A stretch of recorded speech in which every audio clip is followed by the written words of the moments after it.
Hola, buenos días, soy Nurcacia García. Hoy voy a empezar a hablarles de los Fan Entumu. Es una tribu bastante grande que está situada en África Occidental y Central. Y ellos, estos son los Fan en general.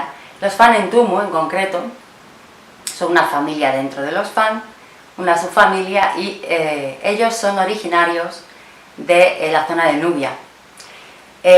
Fueron expulsados de allí por los árabes en su momento, pero eran los herederos de esa cultura de los faraones negros que recuperaron el poder de Egipto cuando ya estaba en capa caída y lo mantuvieron durante mucho tiempo.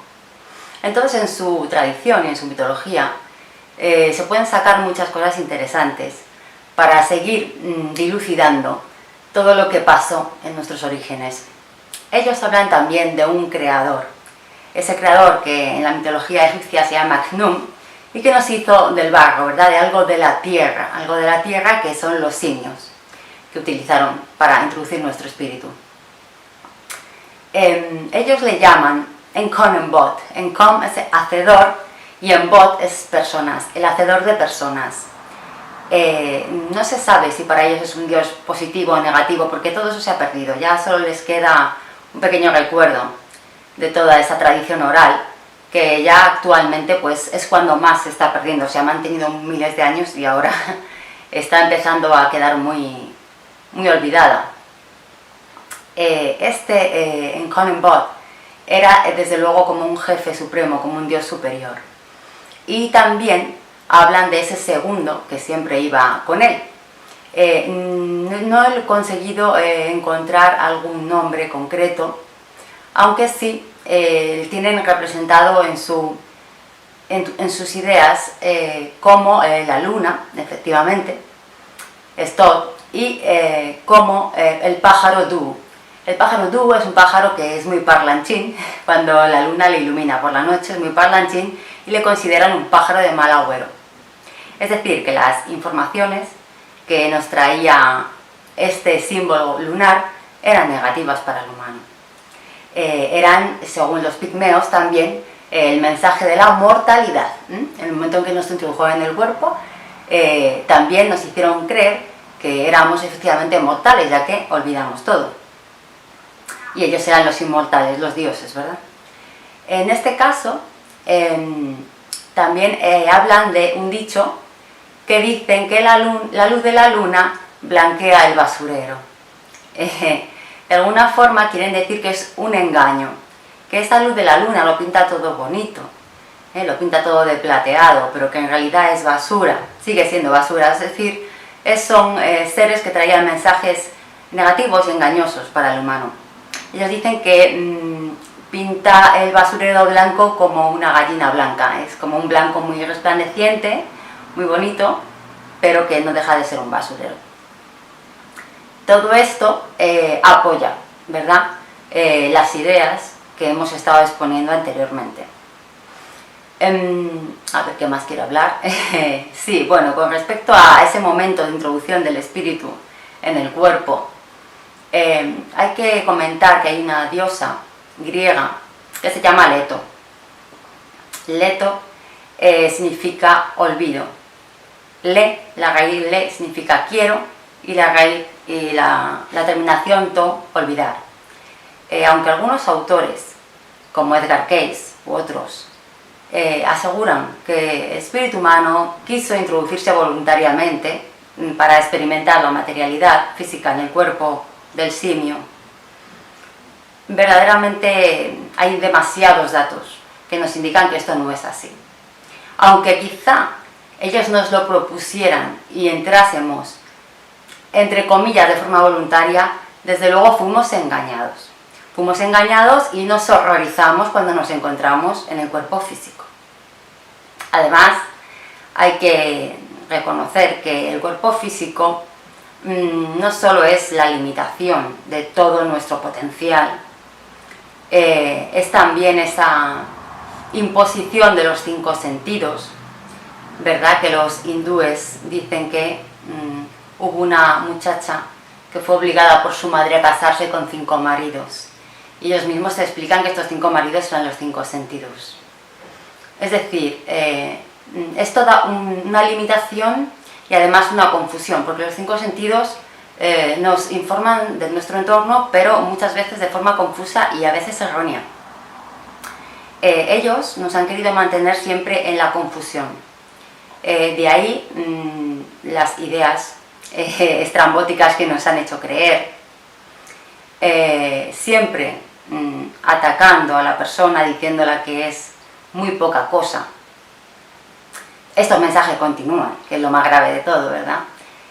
En estos mismos canales, entre personas que dicen informarnos o educarnos o sí, formarnos, que ofrecen formaciones muchas veces, charlas, y el mensaje sigue siendo el mismo. Es curioso. Es el mismo mensaje también de la ciencia, ¿verdad? Que también nos dice que somos una mota de polvo perdida en un universo vacío, que estamos aquí para intentar sobrevivir y nada más, y luego morirnos y desaparecer.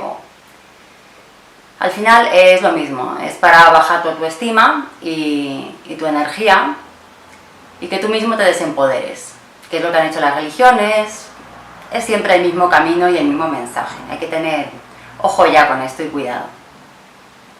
Dentro de esa confusión en la que nos colocaron, hay que entender que no percibimos las cosas de forma correcta. Incluso entre los judíos explican que vemos el mundo completamente al revés, al contrario de lo que es. Es decir, que la derecha a la izquierda, que la arriba es abajo, que los conceptos están completamente volcados al contrario. Ellos mismos lo reconocen y lo dicen. Entonces hay que empezar a pensar por qué ocurren estos casos de los disléxicos, por ejemplo, o de los bebés que empiezan hablando al contrario. Luego enseguida comprenden que tienen que darle la vuelta, pero ellos empiezan de forma natural hablando con las palabras al contrario. La dislexia, la dificultad cuando aprendemos el reloj.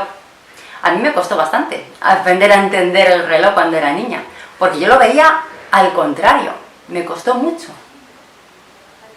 Hay cosas que nos van indicando, si estamos atentas a ellas, que efectivamente todo está del revés. ¿Esto qué es? Pues confusión. Confusión para nosotros, para que nos sintamos perdidos. Igualmente la manipulación del lenguaje, ¿verdad?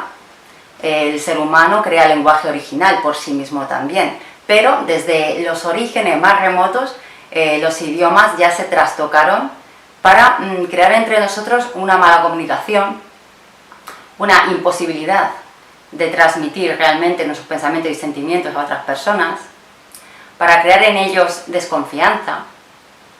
Todo esto, ¿verdad? Pues ahí tenéis personas que han ido analizando el asunto, y aunque en las lenguas romance fue cuando más se hizo también desde el origen, Aunque las lenguas romances se volvieron a crear las lenguas actuales, ¿verdad? Y ahí metieron de todo. Ya se hizo desde un principio. Desde la antigüedad ya se habla de pueblos aledaños para los que una palabra significaba completamente lo contrario que para el pueblo de al lado. Y había muchas dificultades para comprenderse entre ellos. Todo esto fue creado por este pájaro du, este Tot de la luna, la sabiduría que le llaman en la Biblia, ¿verdad? Todo tiene que ser confusión para el humano. Esta es la forma de tenerle perdidito, tenerle manipulable. Manipulable porque si el ser humano toma las riendas y entiende verdaderamente quién es, dónde está y lo que ocurre, se les acaba la fiesta.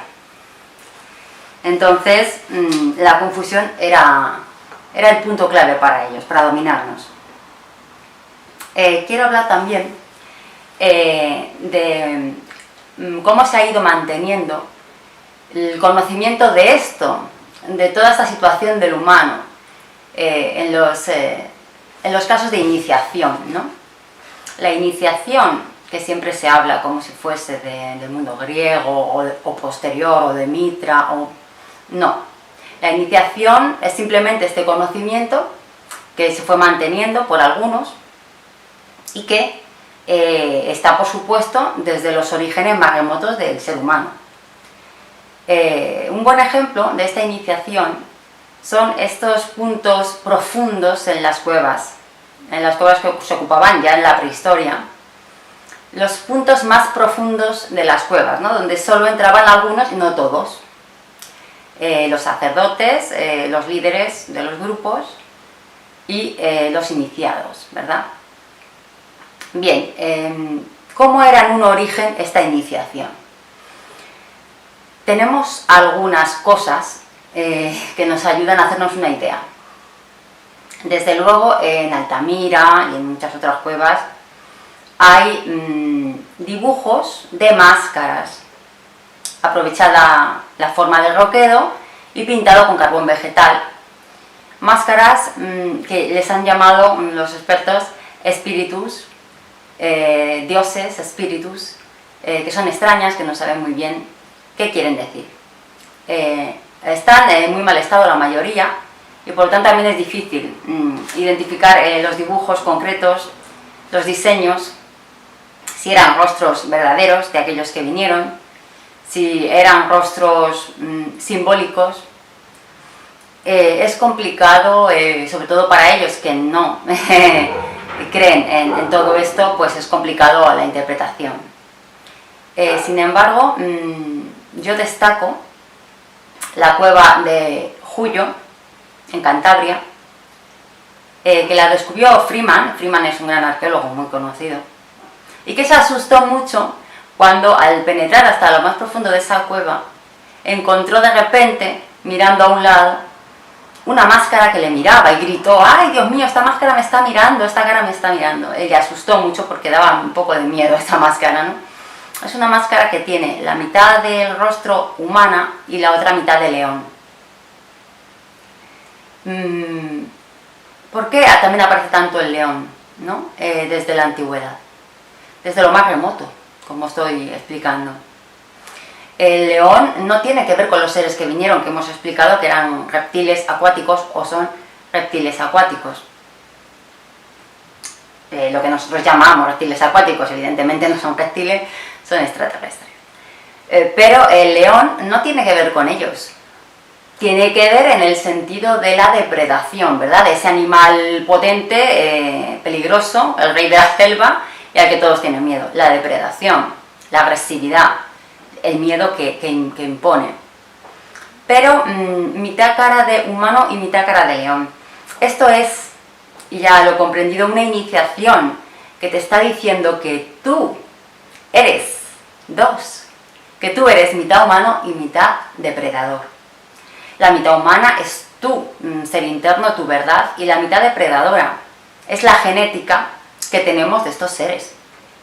La natural, por supuesto, también de supervivencia y demás, pero sobre todo te está indicando la genética añadida en el Sapiens Sapiens por estos seres.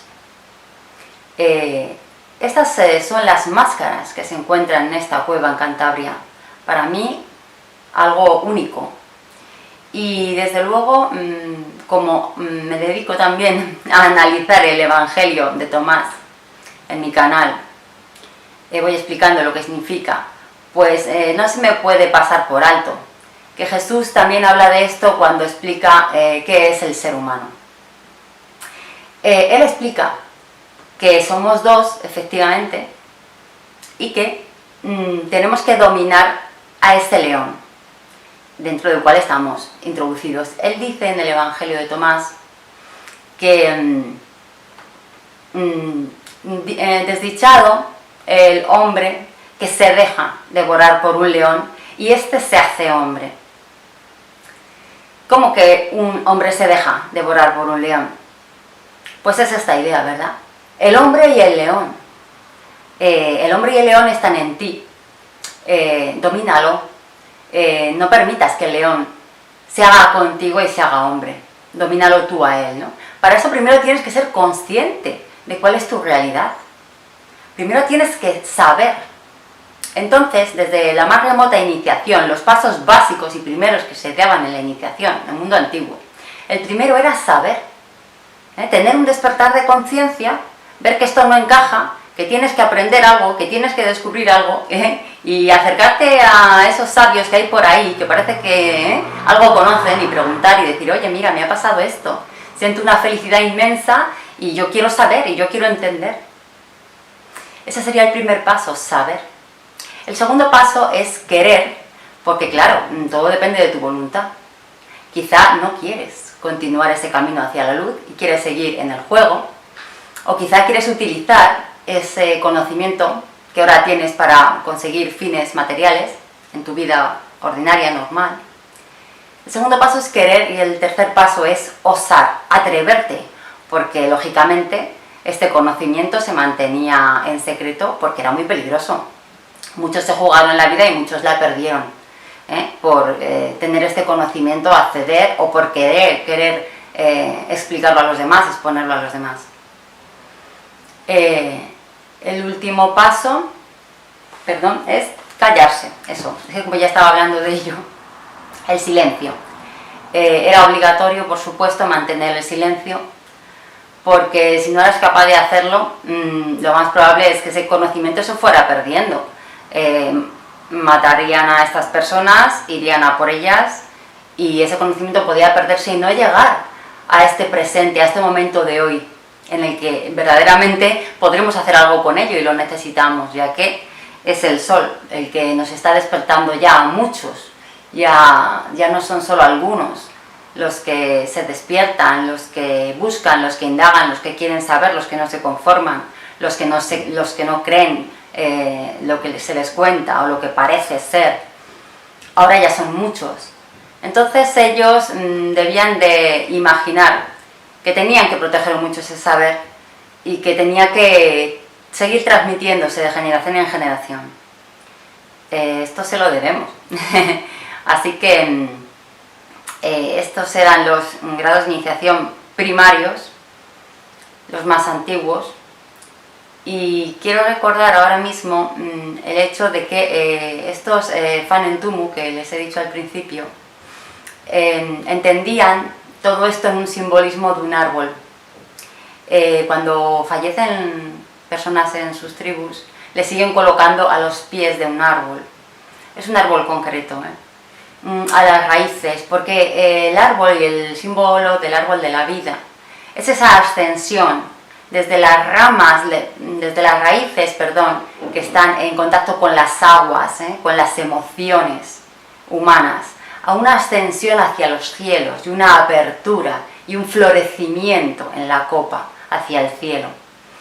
Es un símbolo de todos esos pasos, de toda esa evolución, de toda esa iniciación que finalmente nos dará la libertad, por lo menos, de saber lo que hay y de elegir nuestro camino. Espero que les haya interesado. Seguimos con más en el siguiente vídeo. Gracias.